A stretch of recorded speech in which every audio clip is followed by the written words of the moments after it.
Gagamitin sa ating kalagitnaan ng senior pastor ng JTG Manilo Church. Tawagin po natin ang ating pong Pastor Glenn. Malakas na palakpak po sa Panginoon. Praise the Lord. Amen. Praise God. Sige po, patuloy natin palapakan si Lord. Amen. Papurihan natin si Lord sa kanyang tahanan. Oh, we give you praise, oh God. We magnify your name, oh Lord. Muli, Ama, kami po ay nagpapasalamat sapagkat napakabuti mo sa amin. Damang-dama lagi namin ang iyong pag-ibig, pag-iingat, kahabagan sa buhay namin. Kami na dating walang relasyon sa iyo. Kami na dating abala sa buhay na walang kinalaman sa aming pananampalataya. Pero ngayon narito kami, Panginoon, at kagalakan naming makarinig ng iyong salita. Payagan mo pong muli, Ama, sa tulong at gabay ng Banal na Espiritu na kami ay merong pong matanggap at maunawaan na siyang maisapamuhay namin, Panginoon, sa pang-araw-araw. Salamat po, gamitin mo po ang iyong lingkod at ikaw ang siyang magsalita sa amin. Salamat po sa pangalan ng Panginoong Hesus ang lahat ay magsabi ng Amen and Amen. Praise God. Please remain standing. Tayo po'y magbabasa ng ating pong text ngayon, which is actually pagpapatuloy ng ating pag-aaral ng last Thursday. Sino rito nandito last Thursday? Taas ang kamay. Ayan. Matthew chapter 28, verse 19 to 20. Go therefore and make disciples of all the nations, baptizing them in the name of the Father and of the Son and of the Holy Spirit, teaching them to observe all things that I have commanded you. And lo, I am with you always, even to the end of the age. Amen. Sige po, palapakan natin ng Panginoon. Makakaupo po tayo sa presensya ni Lord. Ayan. Atin po napag-usapan last Thursday, the purpose and mission of the church. Na napag-usapan natin ano ba ang layunin at ang misyon ng simbahan. Now, tayo po ngayon ay hindi po magpipreach lamang, kundi this is more of a Bible study type. Handa ba kayo mag-Bible study tayo ngayon? Ha? Magtuturo po ako sa inyo, no? At tayo ay mag-aaral, sapat gusto nating ma-fulfill ito pong mission ng church. Napag-usapan natin last Thursday, the primary purpose of the church is to glorify God. Sabay-sabay nga sabihin, the primary purpose of the church is to glorify God.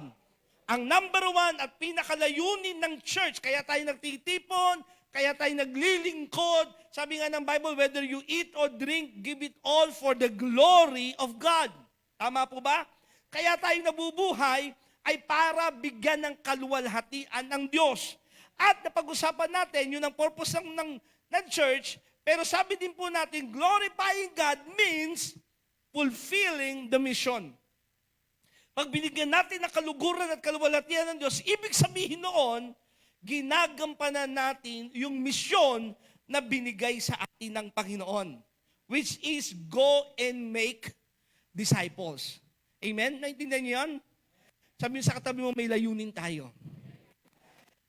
Anong layunin natin? Bigyan ng karangalan ng Diyos. At nabibigyan natin ng karangalan ang Panginoong Diyos tulad ng ating Panginoong Hesus nang sinabi niyang, Ama, biniluwalhati kita sa lupa nang tapusin ko ang aking layunin. Nang aking yung assignment niya ay kanyang nagampanan. So fulfilling the mission, ito yung dapat nating gampanan, ang i-share si Lord. Pero ang problema ng marami sa atin, Pastor, hindi ko alam kung paano. Di ba? Hindi natin alam paano mag-share ng gospel na mauuwi sa pagdi-disciple. Okay? So pag-uusapan natin ngayon, evangelism, everyone's calling or sharing the gospel. Okay? Sige po, palapakan natin muli ang Panginoon. Tanong ko sa inyo, must every Christian evangelize? Kailangan ba ang lahat ng Kristiyano ay mag-ebanghelyo o ipangaral ang mabuting balita? Tungkulin mo, tanong mo yung katabi mo, tungkulin ba natin yan? And the scripture, the Bible, declare actually, opo, lahat ho tayo ay dapat magbahagi ng salita ng Diyos o ng mabuting balita. Kaya po, iisa-isahin natin, ulitin ko, no, hindi po ito preaching type, pero magkakaroon ho tayo ng Bible study. Okay ba? No? Para po, hindi lang tayo na motivate, kundi lubusan nating naunawaan kung papaano mag-evangelism at bakit kailangang mag-evangelism. Kasi kung di ko susundan ito, yung napag-usapan natin ng last Thursday, narinig nyo lang pero walang practical application. Okay? So, pag-usapan natin, no? Evangelism is everyone's calling. Ulitin mo, sabi sa katabi mo, calling natin ang mag-evangelism, ang mag-share ng gospel. But what does the word evangelism mean? Ano ba ang ibig sabihin ng evangelism? Kasi itong word na ito parang church word. Tama? But the Greek word from which we get the English word evangelism, kasi ang evangelism ay salitang English, nahango ito sa Gregong salita na ang same ibig sabihin, simply means to tell or to announce good news. In Christian circle, this word refers to the good news or the gospel of Jesus Christ. Sa atin, naiintindihan natin. To evangelize means to announce, to tell the good news or the gospel of Jesus Christ. Huwag ko kayo malilito. Pag sinabing gospel, isang ibig sabihin lang yan. Tayo po ay Jesus the gospel. Yun ang pangalan ng ating church. Si Jesus, sa Tagalog, ang mabuting balita. Okay? So, pag sinabing evangelism, meron kang i-announce. May sasabihin ka. No? At ang sasabihin mo ay mabuting balita. Now, why is the good news necessary? Bakit ba mahalaga na maipahayag ang mabuting balita? Okay? Bakit ba kailangan natin itong sabihin? Kailangan natin kasi maunawaan yung framework ng kabuuan ng gospel. For us to understand bakit ko kailangan sabihin ng mabuting balita. Okay? Listen, sabi nga natin nung last Thursday, tayo ay nag-i-evangelize hindi para i-convert ang tao sa bagong reliyon. Nandiyan kayo? Hindi tayo nasa reliyon, mga kapatid. Hindi para bigyan kayo ng bagong reliyon. Bakit? May reliyon na kayo eh. Tama? Kung reliyon lang, pag-uusapan natin, magtatalo-talo tayo. Kailangan nating tanggapin yung mabuting balitang idiniklara ng salita ng Diyos na dapat tanggapin at maunawaan ng tao. Amen?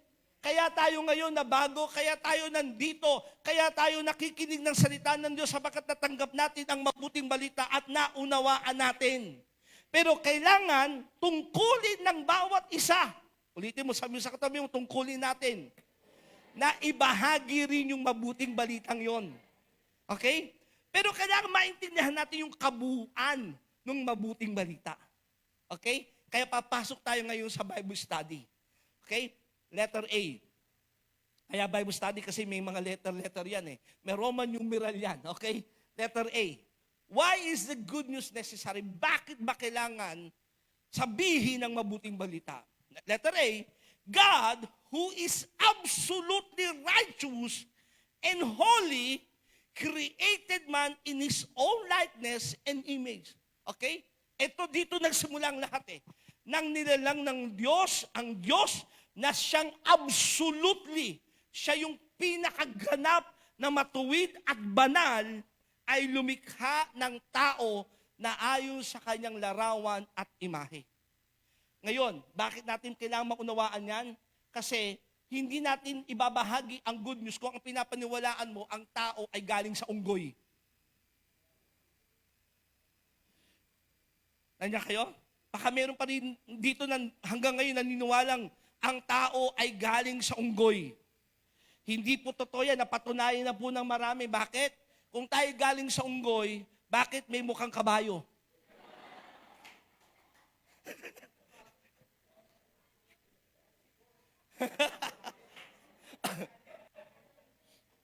The evolution. Now, kidding aside, okay, wala pong malinaw na ebidensya na magsasabi na tayo ay galing from a single cell, evolved into what is man, kung ano na yung tao ngayon. Okay? Kasi kung ganon ang konsepto, mahaba ito, kaya kailangan bilisan ko eh. Kung ganon ang konsepto, mga kapatid, tayo galing lang sa simple cell at nag-evolve, walang purpose ang buhay. Okay? Nag-evolve lang tayo. Basta lang tayo nag-exist at walang dahilan kasi nag-evolve ka lang, what is the purpose of life? Wala. Tama? Pero kung may lumalang sa'yo, ibig sabihin, may dahilan, bakit ka nilalang? Papasok yung ating pananagutan sa may lalang sa atin. At nilalang tayo, number one, for us to understand the good news, nilalang tayo sa imahe at sa larawan ng Diyos. Malinaw sinabi in Genesis chapter 1, verse 26 to 28. May mga verses dito. You just have to write it and read it in your houses. Okay, basahin niyo po sa inyong mga tahanan. Letter B. The first man, Adam, fell into sin and out of fellowship with God, thus marring or disfigure the image in which he was created. Genesis chapter 3, verse 1 to verse 21. Itong tao na nilalang ng Diyos, si Eva at Adan, na kalarawan ng Diyos, na ayon sa kanyang wangis ay nagkasala. Nabasa na natin sa Bible yon. Tama po ba? Okay? Kaya ang tao na nilalang sa wangis ng Diyos ay napahiwalay sa Diyos. Nawala yung larawan ng Diyos sa kanya. Letter C, because we are all offspring of Adam, and we were made in the image of our father Adam, Genesis chapter 5 verse 3, na lahat ng tao ay galing sa kay Adan, that every man born into the world is born of sin and brought forth in iniquity. Dahil tayong lahat ay galing kay Eva at Adan, yung kasalanan na kay Eva at Adan ay dumating din sa tao. Sabi ng Psalms 51, verse 5, surely I was sinful at birth, sinful from the time my mother conceived me. So ang tao, dahil si Eva at Adan na ating mga ninuno, so ito yung framework, no? Ito yung pang basic understanding bakit kailangan natin sabihin yung good news. Kasi yung tao na nilalang ng Diyos sa kanyang wangis at larawan ay nagkasala. At dahil nakasala si Eva at Adan, napahiwalay sa Diyos, okay? At lahat ng tao na isinilang sa mundong ito ay makasalanan. Number one, sa letter C na yan, apart from Christ, all people are sinners and are under the sentence of death. Dahil ang lahat ng tao ay makasalanan at hiwalay kay Kristo, lahat ng tao ngayon ay may hatol ng kamatayan. Romans chapter 5 verse 12, therefore, just as though through one man sin entered to the world, and death through sin, and thus death spread to all men because all sinned. Dahil sa isang kasalanan ng tao, pumasok ang kasalanan sa sanlibutan. At dahil pumasok ang kasalanan, pumasok din ang kamatayan. At ang kamatayan ay kumalat sa lahat ng tao sapagkat lahat ng tao ay makasalanan. Malinaw sinasabi ng Biblia, Romans chapter 3 verse 23, for all have sinned and come short from the glory of God. Romans chapter 6 verse 23, and the wages of sin is death. So ganitong ibig sabihin nun, mga kapatid, para maintindihan natin. Ganito yung sunod-sunod. Ang tao nilalang ng Diyos na ayon sa kanyang wangis, nahulog sa pagkakasala, lahat ngayon ng tao, dahil tayo galing kay Eva at Adan, ay may minanang kasalanan. Sinabi ni David, nung ako'y isinilang sa mundong ito, taglay ko na yung kasalanan. Okay? So, dahil ang taong lahat ay makasalanan, ang kabayaran ng kasalanan ay kamatayan. Anong kamatayan ang tinutukoy ng Biblia? Kamatayan po na tayo ay ibubulid sa impyerno. Number 2, apart from Christ, all people are dead in trespasses and sin. Dahil tayong lahat ay hiwalay sa Diyos, lahat ng tao ay mamamatay dahil sa kanilang kasalanan. Ephesians chapter 2 verse 1 to 3, and you He made alive who were dead in trespasses and sins, in which you once walked according to the course of this world, according to the prince of the power of the air, the spirit who now work in the sons of disobedience, among whom also we all once conducted ourselves in the lust of the flesh, fulfilling the desires of the flesh and of the mind, and were by nature children of wrath, just as the other. Ibig sabihin, apart from Christ, all people are children of wrath. Pakipindot. Dahil lahat ng tao, alam niyo, basic ito na dapat nating maintindihan. Para pag nagsishare ka ng gospel, naintindihan mo ano yung hugot mo. Okay? Naintindihan mo yung gospel from the beginning. Na ngayon, lahat ng tao, dahil makasalanan, tayo ngayon yung anak ng, tabi dyan, tayo ngayon, people are children of wrath. Galit ngayon ang Diyos sa atin. Nandun yung wrath of God because of the sin. Okay? At dahil galit ang Diyos sa kasalanan, tayo ngayon ay papunta sa kapahamakan. Ephesians chapter 2 verse 3, all of us also live among them at one time, gratifying the cravings of our flesh and following its desires and thoughts. Like the rest, we were by nature deserving of wrath.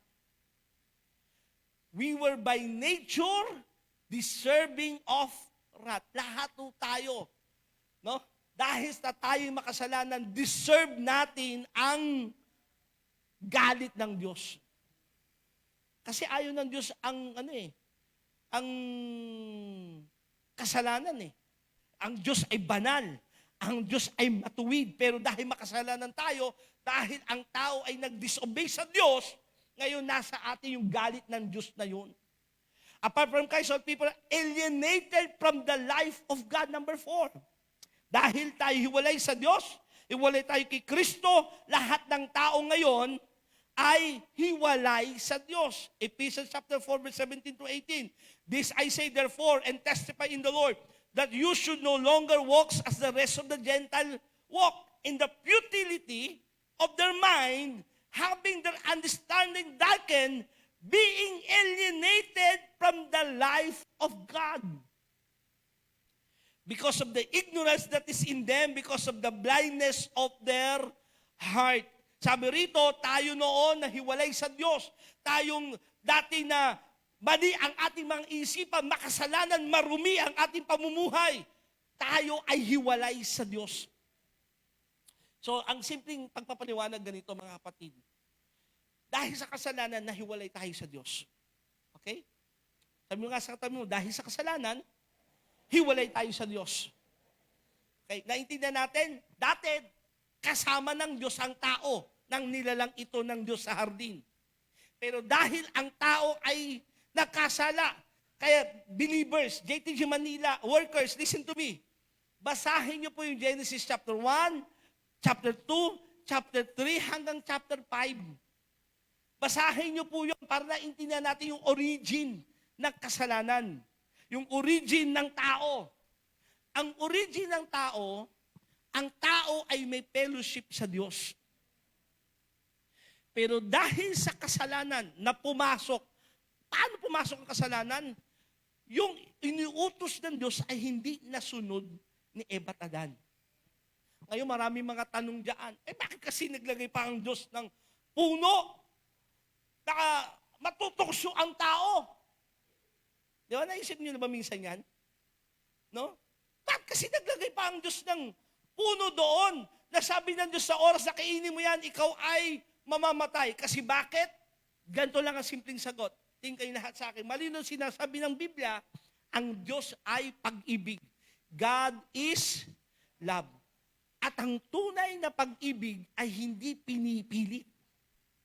Tama? Ang Diyos na pag-ibig, gusto niya ang kanyang nilalang ay mahalin siya ng kusang loob. Piliin ng tao ang mahalin ang Diyos na hindi niya ikaw kinokontrol. At para mangyari yon, binigyan ang tao ng free will. Binigyan ng tao ng sariling pagpapasya. Susunod ba sa Diyos o hindi? Pero mas pinili ng tao ang sumuway sa kalooban ng Diyos. Kaya pumasok ang kasalanan. Naintindihan niyo po? Okay, apart from Christ, even upright, moral, and decent people are lost and need to be saved. Now listen to me. Very important announcement, mga kapatid. Kahit na sabihin mong ikaw ay taong mabait, religyoso, religyosa, nandiyan kayo? Upright, tamang yung moral. Kung hiwalay ka sa Diyos, nangangailangan ka pa rin ng kaligtasan. Bakit? Malino sinabi Romans 3:23, for all have sinned and fall short of the glory of God. Sapagkat ang lahat ay nakasala at hindi nakaabot. Anong hindi nakaabot? Tingin kayo lahat sa akin. Kahit anong gawin mong mabuti, hindi ka aabot doon sa kabutihan ng Diyos. Hindi maabot yung pamantayan ng Diyos. Yung pamantayan ng Diyos na para ikay maligtas, hindi kayang abutin ng tao. Kaya mali ang anumang relihiyon. Okay? Diba dito parang nagugulat yata ha? Pero wag ho kayong maintindihan ninyo. No? Kasi pag naintindihan nyo, wow, napakabait pala ng Diyos. Bakit? Ang tao, kahit anong bait, hindi niya maaabot na iligtas niya ang kanyang sarili. Kulang lagi. Yung pamantayan ng Diyos ay napakataas pag pinag-usapan ang kanyang kabanalan. Kaya kahit anong pagsusumikap, kaya anumang relihiyon na nagsasabing maliligtas ka dahil sa paggawa mo ng mabuti, ay hindi biblical na katotohanan. Nangaligtas kayo hindi sa inyong mabubuting mga gawa upang walang sinumang magmalaki. Kasi kung kabutihan ang magliligtas sa atin, tingkay lang sa akin mga kapatid. No? Kasi pinag-usapan natin dito, sharing the good news. Kaya maintindihan mo yung pinaka-basic framework ng salvation. Kung kabutihan ang pagbatayan ng kaligtasan, which is yun na sinasabi ng ibang reliyon, ano yung sasabihin mong standard at bilang na nasabi mo ng sapat na yung mabuti mong nagawa para pumunta ka ng langit. Naintindihan niyo yun? Nag-gets niyo yung tanong? Parang yung may Muslim akong nakausap, sabi ko sa kanya, Sir, if being good is the way going to heaven, and how will you know, paano malalaman that your good deeds are good enough for you to go to heaven? May bilang ba? Gumawa ka ng 1,000 kabutihan, pupunta ka na ng langit. Yung ba, ibilang ka?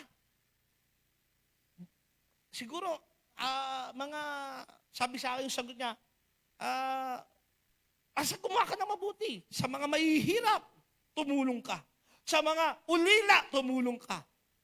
Sabi ko, if that's the case, yung mahihirap na tulad natin, lugi tayo sa mayayaman. Kasi mayayaman, may kakayanang gumawa ng mabuti, ng marami. Nagkas niyo yun? Kaya hindi tayo naligtas sa mabuting gawa. Sapagkat lahat tayo nagkasala at kulang tayo sa batayan ng Diyos. Okay? Kaya papasok yung good news. Na kahit anong pagsusumikap ng tao, pagtatrabaho niyang maging mabait, kulang pa rin.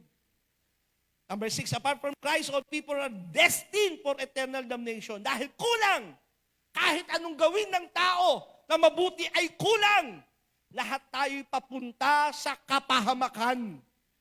Revelation chapter 20, verse 10 to verse 15, all those who do not come into a right relationship with God prior to their death will end up in the lake of fire after death for eternity. Ang sino man na wala sa tamang relasyon sa Diyos at sila'y mamatay, sabi mo sa katabi mo, kapatid, may sasabihin ako sa iyo, mamamatay ka rin.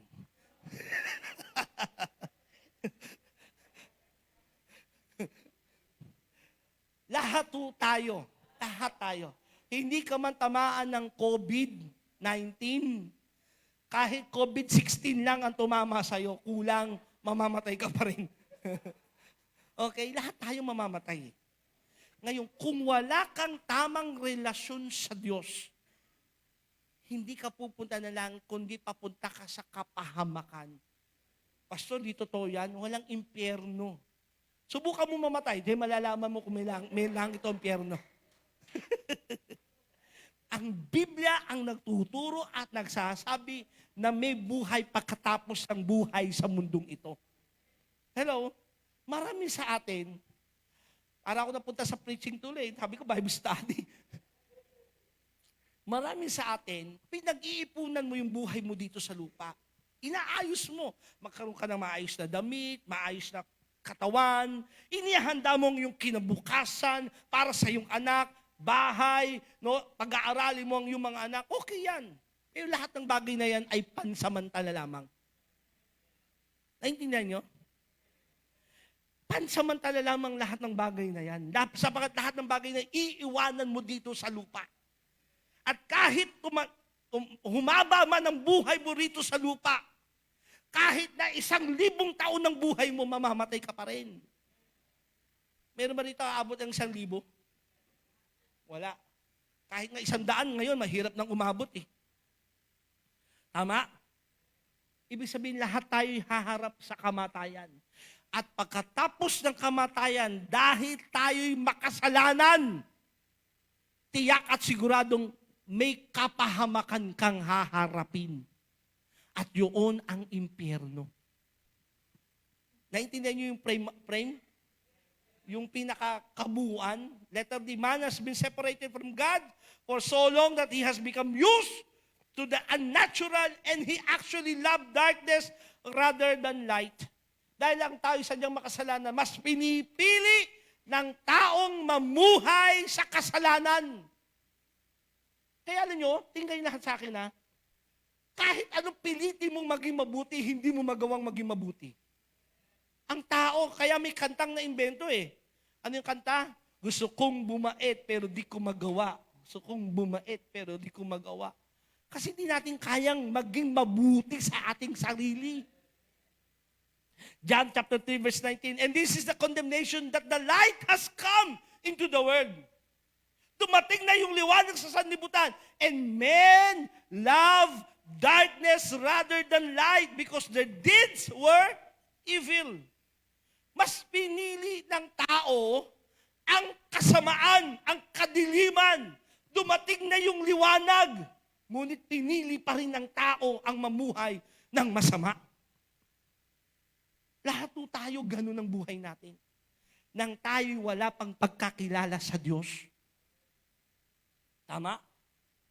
Ilan sa atin dito ang dating lasinggero, babaero, tanikala ng bisyo, tanikala ng droga. Tama? Babaero, lalakero, sinungaling. Ay, hindi po ako masamang tao, mabait po ako sa mga magulang ko. Alam mo ba 10 utos? Sino alam dito 10 utos?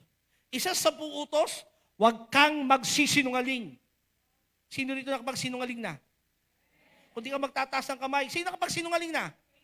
Kung di ka magtataas ng kamay, sinungaling ka. Kanya kayo? Huwag kang mangangalunya. Sabi ng 10 utos, Pastor, isa lang ang asawa ko. Sabi ni Kristo, ang tumingin lamang ng may pagnanasa sa babae ay nangalunya na. Sino rito nakapagnasa ng, uy, gwapo, uy, ang ganda. Di ba? Nagkaroon ka ng pagnanasa. Bakit binangbanggit ang 10 utos? Hindi para iligtas ka ng 10 utos. Kundi ang 10 utos ay salamin ng tao na makita niyang hindi ko kayang maging mabait. Ang 10 utos ay hindi ibinigay sa tao para iligtas ka. 10 utos ay ibinigay para makita na ang tayo makasalanan at pinili natin na magkasala. Kasi talaga makasalanan tayo eh. Kesa mabuhay sa liwanag. Nanya kayo? Kaibigan sa mong utos kasi para makita mo makasalanan ka. At dahil makasalanan ka, papunta ka sa kapahamakan. Kaya kailangan natin ng kaligtasan. Letter E, there is no possible way for a sinful, disobedient man to dwell or have intimate fellowship with a holy and absolutely righteous God. Walang kapamaraanan, listen to this, ng isang taong makasalanan, isang taong disobedient sa kalooban ng Diyos, at lahat tayo ganoon, ay meron at makakaroon ng pagkakataon na makiniig, makasama kapag fellowship sa isang banal at matuwid na Diyos. Walang paraan. Sa ating sariling kapamaraanan, hindi natin kaya. Kahit pumasok ka sa lahat ng reliyon, kulang pa rin. Okay? Kahit na maging lahat ng pera mo, ipamigay mo sa mga nangangailangan, kulang pa rin. Walang kapamaraan ang gagawin tayo, maabot natin yung pamantayan ng Diyos.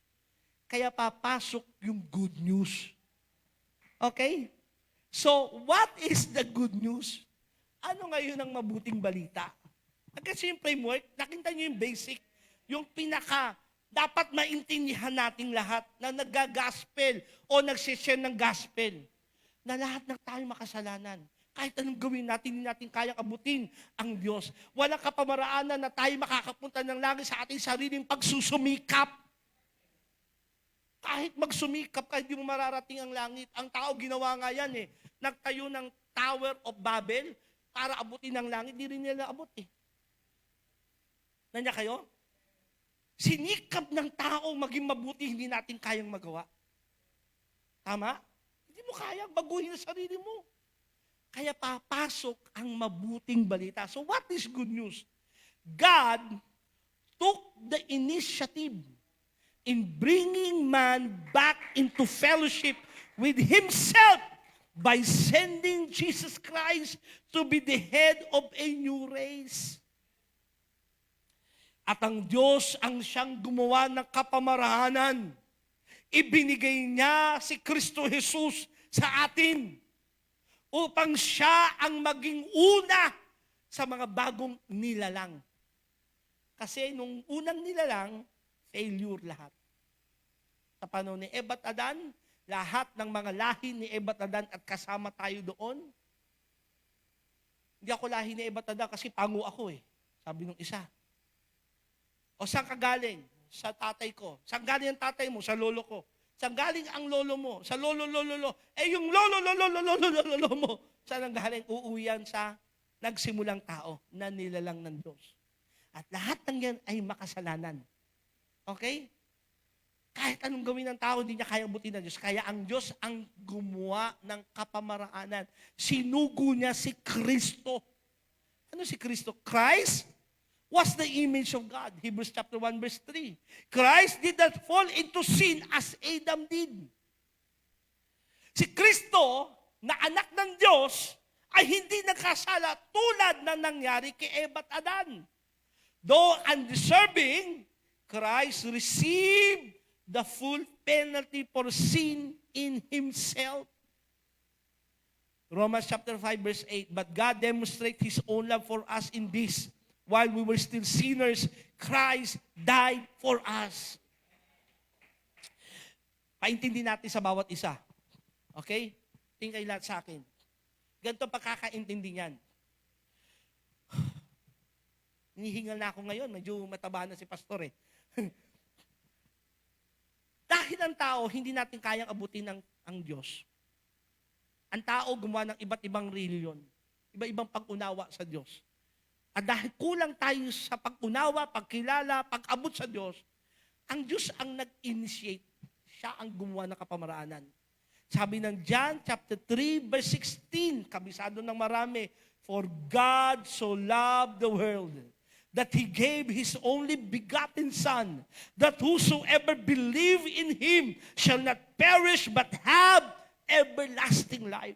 Dahil gayon na lamang ang pag-ibig ng Diyos sa tao. Ibinigay niya ang kanyang buktong na anak, si Kristo Jesus, upang ang sinumang sumampalataya sa Kanya ay hindi mapahamak kundi magkamit ng buhay na walang hanggan. Kanya kayo? Bakit si Kristo ang isinugo? Hindi si Kristi? May Kristi ba rito? Ha? Bakit hindi tao na lang din ang isinugo? Kasi nga ang tao ay kulang. Makasalanan tayo. Kailangan ang magbabayad ng ating kasalanan ay walang utang, walang kasalanan. Lahat ng tayo makasalanan. Ang Diyos lang ang walang kasalanan. Kaya si Kristo na walang kasalanan, nasa anyo ng Diyos ay nagpakababa, naging tao, naging alipin at namatay sa krus para bayaran ang ating mga kasalanan. Nang sabi ng Roma 5:8 at ganito niya ipinakita ang pag-ibig ng Diyos sa atin, na sa kabila na tayo'y makasalanan pa, minahal ka na ng Diyos at si Kristo'y namatay na para sa'yo. Pinili niya yun. Yung pag-ibig niya, ipinakita niya sa atin. Yun yung mabuting balita. So what is the good news? Letter B. A pa lang yun. Ito yung B. All who receive Christ as Savior accept the finished work of Calvary as the only way to salvation. Repent of their sins and acknowledge the Lordship of Jesus Christ, receive the new birth experience, and are born into Christ. Ang mabuting balita ganito, ang sino mang tatanggap kay Kristo Jesus bilang kanyang Panginoon at tagapagligtas, at tatanggapin mo yung ginawa ni Kristo, kikilalanin mo yung kanyang ginawa sa krus ng Kalbaryo. Paano yung pagkilala? Tingkay na sa akin. Nauunawaan mo, yung cross na si Jesus ay napako doon, dapat ikaw yun. Ikaw yung dapat magbayad ng sarili mong kasalanan. Pero kahit mapako ka, hindi pa rin sasapat para pumunta ka ng langit. Kaya ginawa ni Jesus na siya ang naging kabayaran ng ating mga kasalanan. At pag tinanggap mo yun at naunawaan mo, ginawa mo siyang Panginoon, tatanggap ka ng bagong buhay. Kung saan ipapanganak ka sa isang bagong pamumuhay. Listen, church. Hindi tayo ang pumili na tayo ay maligtas. Kundi ang Diyos ang pumili sa'yo. Sa kabila ng makasalanan ka, sa kabila ng ikaw ay hiwalay sa Diyos, ay ipinakita niya ang pag-ibig niya sa iyo. Ang kailangan mong gawin ay panampalatayanan ng ginawa ni Kristo sa krus ng Kalbaryo.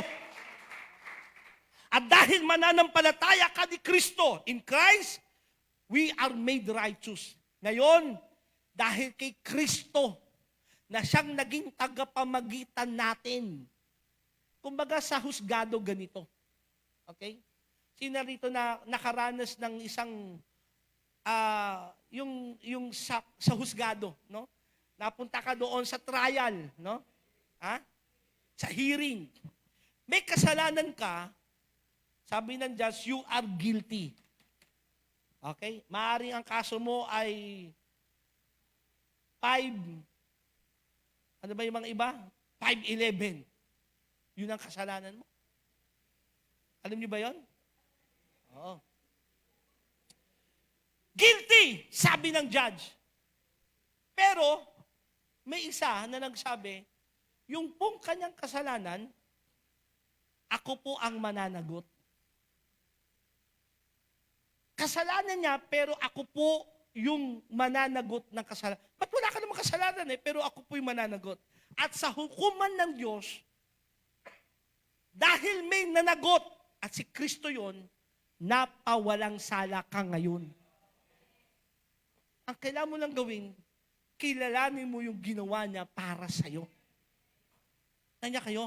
At dahil doon, si Kristo na walang kasalanan ay nagmisto ng kasalanan upang it's an exchange. Yung kasalanan mo, naging kasalanan ni Kristo, kinuha niya, at yung namang katwiran niya, kabanalan niya, ay maibigay naman sa'yo. Naintindihan niyo yung mabuting balita? Nag-exchange kayo. Wala sa kasalanan, pero siya yung naging kabayaran. Okay? Tumanggap ng kasalanan mo upang ikaw na makasalanan ay mapalaya Kasi si Kristo ay walang kasalanan, kaya tinanggap mo yon, ngayon ikaw ay matuwid na sa paningin ng Diyos. In Christ, there is no condemnation. Wala na ko-condemn sa'yo. In Christ, we are conformed to the new image. Dahil kay Kristo, tayo ngayon binigyan ng bagong imahe. Kaya nga sabi ng Biblia, ang sino mang nakipag-isa kay Kristo Jesus ay wala na sa dating buhay. Siya'y pawang bago na. Kaya born again. Ipinanganak ka sa bagong buhay. In Christ, we have peace with God. Dati kaaway tayo ng Diyos. Ngayon, tayo ngayon may kapayapaan sa Diyos. In Christ, we have access to the Father. At dahil kay Kristo ngayon, pwede natin siyang tawaging, Tatay, Tatay. Di ba sabi ni Kristo, ganito kayo manalangin, ha? Our Father. At ang sino mang nakipag-isa kay Kristo, binigyan ngayon ng karapatang maging anak ng Diyos. Kaya may karapatan kang tawagin ng Aba, Aba. Ibig sabihin, Ama, Ama. Ngayon, meron tayong access sa ating tatay sa langit. Di ba napakamabuting balita nun? Hello? So what is the good news? Letter C, man is ultimately restored to a place of full fellowship with the Father. Ito yung mabuting balita. Na pag tinanggap ng tao si Kristo, manunumbalik yung talagang buo, walang kulang, restoration sa full fellowship sa Diyos. Letter D, what is the good news? God has provided one way of salvation for all men, whether Jew or Gentile. Dahil sa Diyos, listen to me ha, binigyan ng Diyos ng isa lamang daan. Ikaw man ay Hudyo o Hintil. Tayo mga Hintil, hindi man tayo mga Israelites. Ay isa lang ang ibinigay na daan ng Diyos sa ikaliligtas ng tao, walang iba kundi si Kristo Jesus. Romans chapter 5 verse 21, just as sin ruled over all people and brought them to death, dahil sa kasalanan ng isa, ang lahat ng tao ay pumasok sa kamatayan. Now God's wonderful grace rules instead, giving us right standing with God and resulting in eternal life through Jesus Christ, our Lord. Ngayon, meron tayong matuwid na tayo sa Diyos. Ngayon, hindi ka na guilty sa kasalanan mo. Oo, makasalanan ka. Pero dahil may nagbayad, ngayon makakatayo ka ngayon sa Diyos na parang walang kasalanan. Bakit? May nagbayad at si Kristo yun. Amen? That is the good news. Yun ang mabuting balita. Hindi natin kaya iligtas ang ating sarili, may nagligtas sa atin. Hindi mo kayang bayaran ang iyong kasalanan, may nagbayad. Kahit ilabas mo lahat ng pera mo para bayaran ang kasalanan mo, wala, kulang. Kahit na buong mundo ay nasa sayo, hindi pa rin sasapat sa kabayaran mo, sa kasalanan mo. Pero may naging kapamaraanan ang Diyos. Isinugo niya ang kanyang buktong na anak na ating Panginoong Hesukristo, na kapag pinanampalatayanan mo kanyang ginawa sa krus ng Kalbaryo at mananampalataya ka sa Kanya, ililigtas ka ng Diyos. Yun ang mabuting balita. Ang mabuting balita, dumating na ang kaligtasan para sa atin. Gumawa ang Diyos ng daan. Hindi natin kayang iligtas ang ating sarili. Pero mabait ang Diyos. Gayon na lamang pag-ibig niya sa'yo. Mahal na mahal ka ng Diyos. Ayaw niyang mapahamak ka. Ang kailangan mong gawin ay panampalatayanan ang ginawa ni Kristo sa'yo. Anong ginawa ni Kristo? Siya'y nagmistulang kasalanan para sa'yo. Binayaran niya ang iyong kasalanan. At kung maniniwala ka ng buong puso, ililigtas ka ng Diyos. Bibigyan ka ng bagong buhay. Amen. Magsisimula ngayon ng isang bagong relasyon sa Diyos Ama. That's the good news. Di ba mabuting balita yon? Kaya ipagsigawan, sabi ng Bible, yung mabuting balita. Ang mabuting balita, sabi ni Jesus, naririto na ang kaligtasan. Dumating na. Sinigaw ni John the Baptist, narito ang kordero ng Diyos na nag-aalis ng kasalanan ng buong sanlibutan. That's the good news. Now, who is responsible to tell the good news? Sino ang may responsable na sabihin ng mabuting balita? God does His work through His people. The church, not angels. Ang mabuting balita ay ibinigay sa kanyang mga anak. Tungkulin ng iglesyang ibahagi ito, hindi ng mga anghel. 1 Peter chapter 1 verse 12, basahin natin ito sa Tagalog, na kanilang ipahayag ang mga katotohanan ito, ipinaunawa sa kanila ng Diyos na ang ginagawa nila ay para sa inyo at hindi para sa kanila. Ang mga katotohanan ito ay narinig ninyo ngayon sa mga nangangaral ng magandang balita ng Diyos sa kapangyarihan ng Espiritu Santo na isinugo sa kanila mula sa langit. Maging ang mga anghel sa langit ay nananabik na maunawaan ang mga katotohanan ito. Ang may responsable na ibahagi ang mabuting balita, hindi ang mga anghel, kundi tayong mga nakaranas ng mabuting balitang ito. Number 2, the message of the gospel must find its voice in God's people. Dapat nasa bibig ng mga nakaranas sa mabuting balitang ito na ipahayag ang mabuting balita. Sapagkat tungkulin natin ito. Paano sila mananalig sa Diyos kung di nila narinig ang bagay na ito? Sabi ng Romans chapter 10 verse 13 to 15, for whoever calls on the name of the Lord shall be saved. Ang sino mang tatawag sa pangalan ng Panginoon ay maliligtas. But how then shall they call on Him in whom they have not believed? Pero paano sila tatawag na magliligtas sa kanila sa bagay na hindi nila pinaniwalaan? And how shall they believe in Him of whom they have not heard? Okay? Sabi rito, isa-isay natin yung ganda nung sinabi nito po sa Pablo. Ang sino mang tatawag sa pangalan ng Panginoon maliligtas. Ang sino mang tatawag sa pangalan ng Panginoon maliligtas. Pero paano sila tatawag? Doon sa magliligtas sa kanila, na hindi mo na nila ito pinaniwalaan. Pero paano sila maniniwala sa bagay na hindi nila narinig? And how shall they hear without a preacher? At paano sila makakarinig kung walang nangaral sa kanila? And how shall they preach unless they are sent? Paano sila mangangaral kung hindi naman sila isinuko?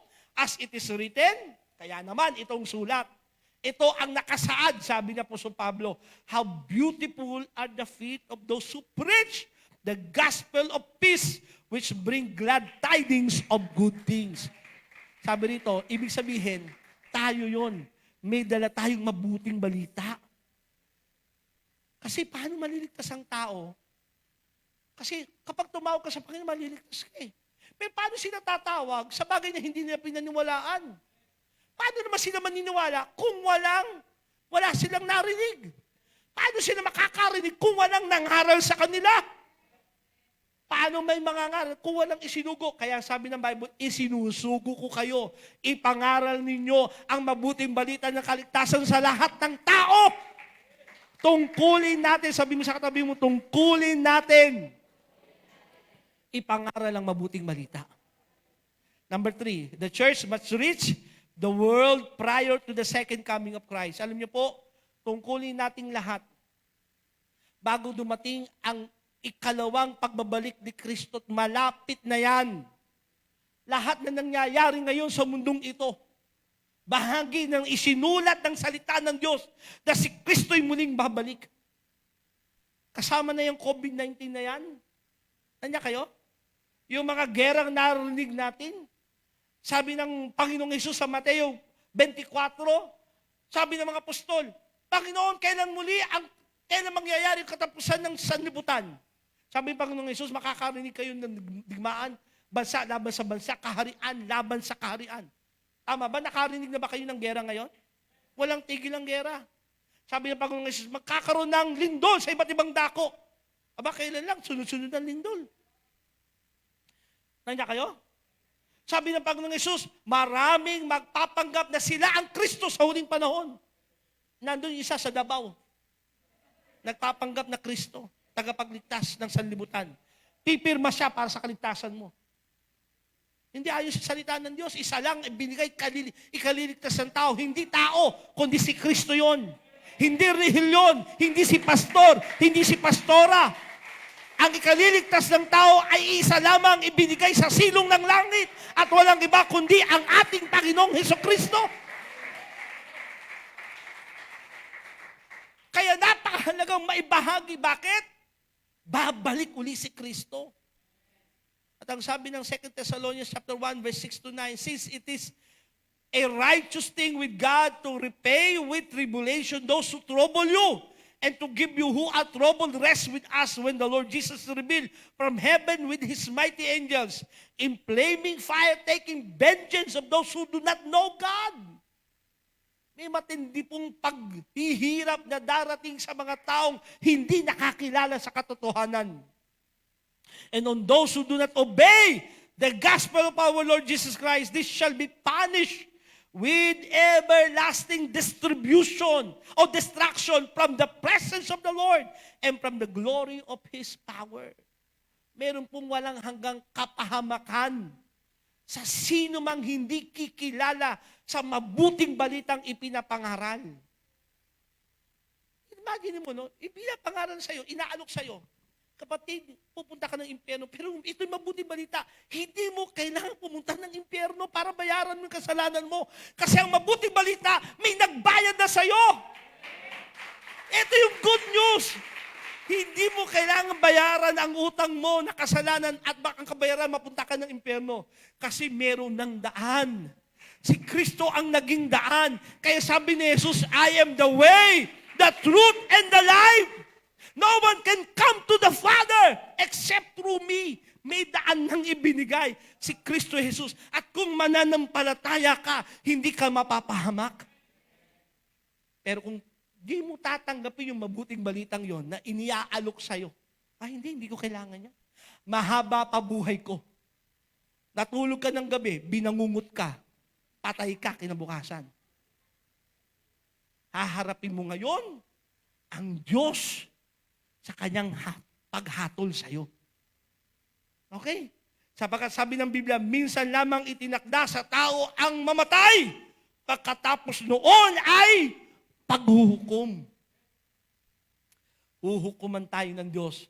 Mabuti man o masama ang iyong ginawa, pananagutan mo yan sa Diyos. Pero huwag kang matakot kasi kung nanampalataya ka kay Kristo, tinanggap mo siya bilang iyong Panginoon. Hindi ka na para sa distraction, kundi para ka sa buhay na walang hanggang ibinibigay sa lahat ng mananampalataya ng Panginoon.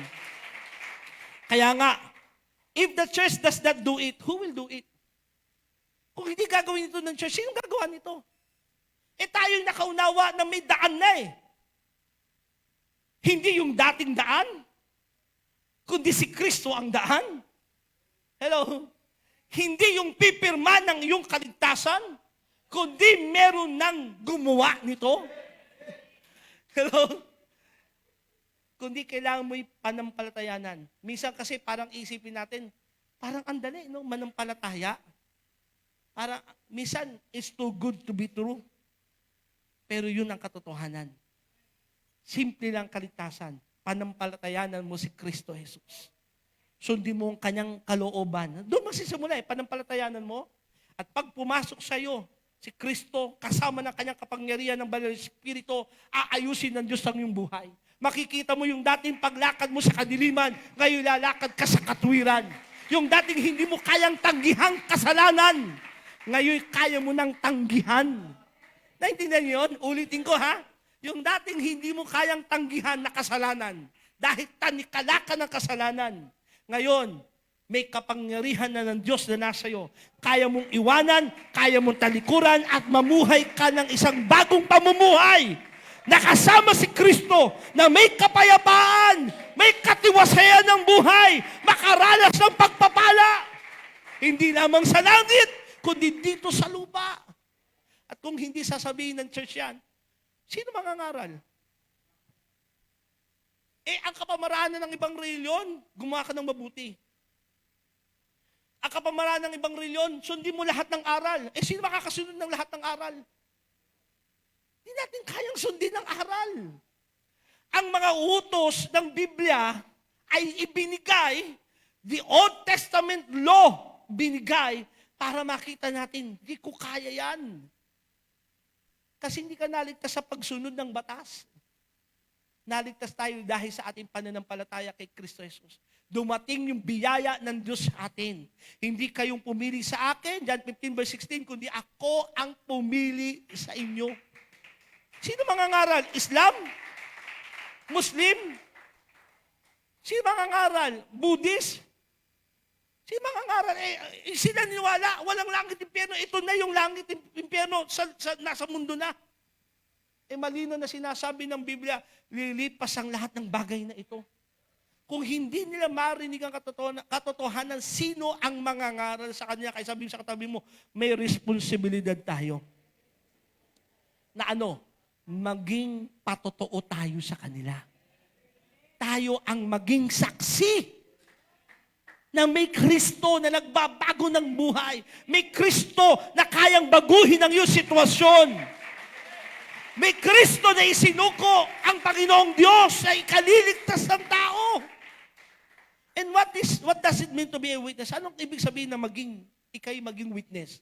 To be a witness is to be ready to give testimony of what you have seen and heard. Ang witness ay magbibigay ka ng patotoo kung anong nakita at iyong narinig. Acts chapter 4 verse 18 to 20. So they called them and commanded them not to speak at all, nor teach in the name of Jesus. Inutusan ng mga disipulo, wag niyong ipapangalan ng mabuti balita na yan, yung sinasabi niyo pangangalan na yan, ha? O di babanggatin ang pangalan ni Jesus.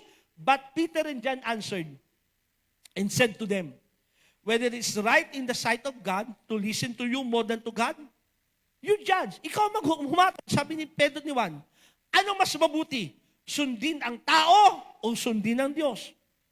For we cannot but speak the things which we have seen and heard. Sapagkat sabi na hindi kami mapipigilan kung anong nakita at aming narinig. Yun ang pagiging saksi. Ano ba ang iyong naranasan sa Diyos? Tama. Kung titingnan tayong lahat, magulong ating buhay. Wala tayong pupuntahan, wala tayong pag-asa. Magulo ang ating nakaraan. Malungkot ang ating buhay. Pero dumating sa atin ang pag-asa. Dumating sa atin ang katotohanan. Naniwala tayo sa ginawa ni Kristo sa krus ng Kalbaryo. Ngayon, naranasan natin siya. Natanggap natin itong mabuting balitang ito. At dahil natanggap mo yan at narinig mo, pinaniwalaan mo, kailangan din namang ibahagi mo yan sa iba. 1 John chapter 1 verse 1 to 4. That which was from the beginning, which we have heard,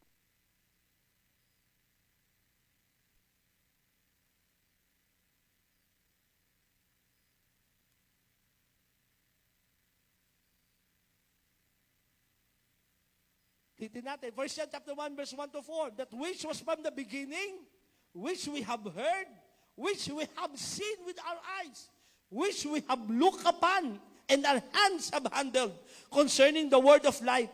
The life was manifested, and we have seen and bear witness, and declare to you that eternal life which was with the Father, and was manifested to us, that which we have seen and heard. Yun ang sinasabi ng mga apostol. Ano yung nakita, narinig namin, yun lang din ang aming pinapatotohanan sa inyo. We declare to you that you also may have fellowship with us, and truly our fellowship is with the Father and with His Son, Jesus Christ. And these things, we write to you that your joy may be full. Siya sabi ng salita ng Diyos ganito, yung narinig, yung naranasan, yung kanilang tinanggap, isinulat nila para ating paniwalaan. Upang tayo din naman ay makaranas. Kaya mga kapatid, tingkay lang sa akin. Siguro hindi ko natatapos ito. I still have parang mga 17 slides to more. Kasi it's a teaching. But the challenge is, if the church will not do sharing the good news, sino gagawa? May narinig tayo at may natanggap. Meron kang responsibilidad na naunawaan natin ngayon. Tingin kayo lahat sa akin, sana unawaan mo itong mabuting balitang ito. Ano yon? Siksimulan ko, very mabilisan lang ha. Tao, nilikha ng Diyos, pero nagkasala, nahiwalay sa Diyos. At lahat ng tao ay naging makasalanan. At dahil ang tayo makasalanan, magbabayad siya. Pupunta siya sa impyerno. Walang hanggang kapahamakan. Buti sana kung 1,000 taong kapahamakan lang eh. 1,000 pagdurusa. Hindi eh. Walang katapusan. Naintindihan niyo walang katapusan? Kahit 1,000,000 taon na, hindi pa tapos. Ang tagal nun. 1,000,000 taon na, nagdurusa ka, hindi pa tapos. Kasi walang hanggan. Pero sabi ng Biblia, may mabuting balita. Sinugo na ng Diyos ang daan para sa kaliligtas ng tao. Sinugo niya si Kristo Jesus. Ang sabi ng Biblia, gayon na lamang ang pag-ibig niya sa atin. Mahal na mahal tayo ng Diyos. Na ang naging daan, sabi ni Jesus, I am the way, siya ang daan. Nang sino mang sasampalataya sa Kanya, hindi mapapahamak, kundi magkakaroon ng buhay na walang hanggan. Pagka pinanampalatayaan mo si Kristo, magkakamit ka ng isang bagong buhay. That's the good news. And this is the responsibility of the church. To tell the good news. Ngayon, parang ganito, mayroong COVID-19 pandemic. Maraming mga namamatay. Maraming binabawian ng buhay. Maraming mga anak na walan ng magulang. Maraming magulang namatayan ng anak. Kung alam mo yung solusyon sa gamot ng COVID-19, na hindi sila mamamatay sa sakit na yan, kundi pagka ininom nila yung gamot na yon, hindi sila mamamatay. Meron kang responsibilidad sabihin yung gamot na yon. Buhay lang yung pinag-usapan natin sa mundo. Pero paano pa yung buhay na walang hanggan? Alam mo na yung sagot sa buhay na walang hanggan. At sino yon? Si Kristo. Hindi puril yun. Hindi paggawa ng mabuti. Kasi hindi mo kaya yun eh. Saka magsisimula, panampalatayanan mo ang ginawa ni Kristo Jesus sa krus ng Kalbaryo. Ang sabi ng Romans chapter 10 verse 9, kung ipapahayag ng iyong labi at buong puso kang mananampalataya na si Kristo'y namatay sa krus at muling binuhay ng Ama, maliligtas ka. Simple lang ang sagot eh. Sa good news, si Kristo ang good news. Kilalanin mo siya. At tungkulin nating lahat ibahagi si Kristo. Tayong lahat ay tumayo.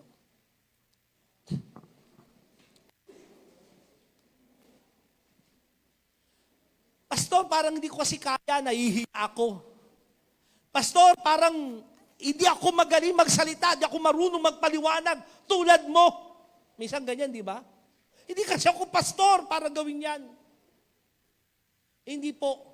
Lahat ng nakatanggap ng katotohanan ito ay responsibilidad nating sabihin din ito sa iba. Alam mo, paano? Simulan mo sa anong narinig mo at anong tinanggap mo. Narinig mo si Kristo, tinanggap mo siya, at anong ginawa sa'yo ni Kristo? Ipatotoo mo. Totoo lang, marami sa atin na nandito ngayon. Totoo ba ito ha? Nandito tayo kasi may nagpatotoo sa atin.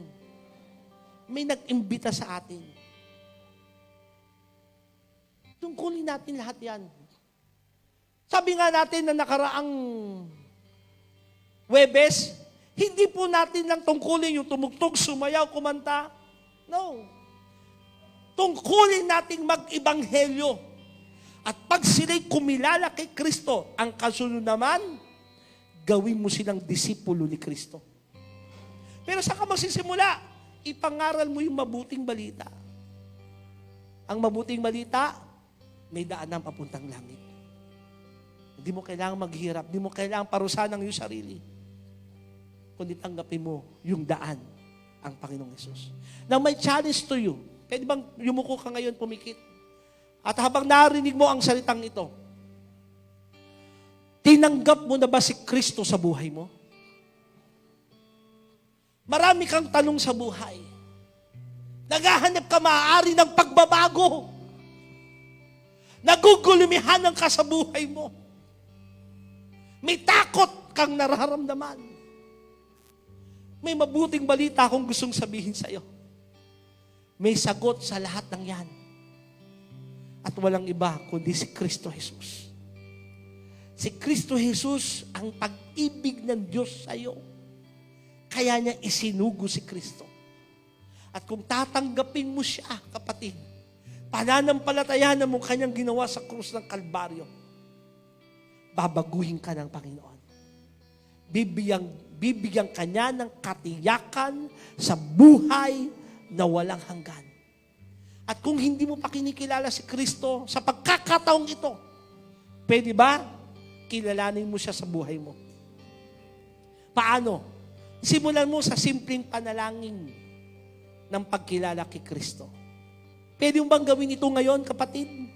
Nakilalanin mo si Kristo sa buhay mo. Hindi ko po inaalok sa inyo ay reliyon. Hindi ko po inaalok sa inyo isang simbahan. Ang inaalok po namin sa inyo, ang nagsabing siya lamang ang daan, ang buhay at ang katotohanan. Walang makakaparoon sa Ama kung hindi sa pamamagitan niya at walang iba kundi ang ating Panginoong Hesukristo. Tanggapin mo siya sa oras na ito. Taas mo ang iyong kamay sa Panginoon, tanda ng pagsuko sa Kanya, at sabihin mo ang panalangin ito bilang pagkilala sa Kanya. Sabihin mo, Panginoong Diyos. Minsan pa mula sa iyong puso, sabihin mo, Panginoong Diyos. Sa oras na ito, ako'y nagpapakumbaba. Inaangking ko na ako'y makasalanan at magbabayad ng aking kasalanan. Pero salamat sapagkat may nagbayad ng aking kasalanan. At si Kristo Jesus na aking Panginoon ay kinikilala ko ngayon na may-ari ng buhay ko.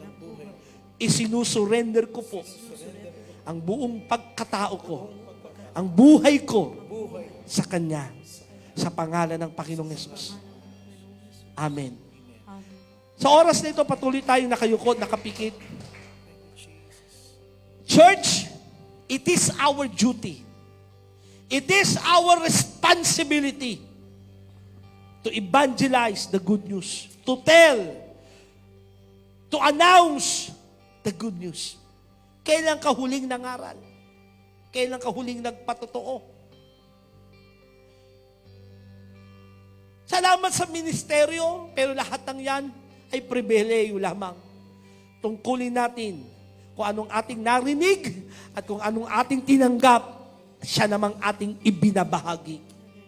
Kaya church, nawa, lalo nang malapit nang bumalik ang Panginoon, nalalapit ng kanyang muling pagbabalik, damo na lalo nating ipagsigawan na may Kristong magliligtas sa kanila.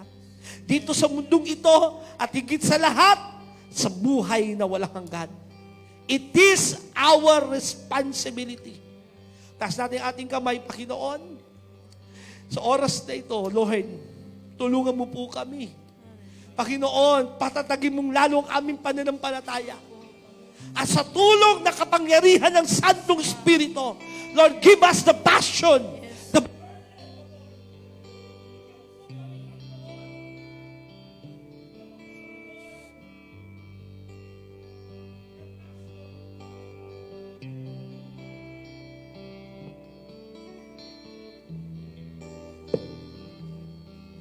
in the name of Jesus Christ, Lord, give us the passion and the burden. Lord, ibahagi ang iyong salita. Lalo na sa huling panahong itong magulo na ang takbo ng sanlibutan. Maraming tao naghahanap ng pag-asa, naghahanap ng kasagutan sa kanilang buhay. Pag-apuin mo po ang bawat isa sa amin. Lord, tulungan mo po kami, Panginoon, na maging matatag, maging iyong witness, O God, na merong Kristong nagbabago ng buhay.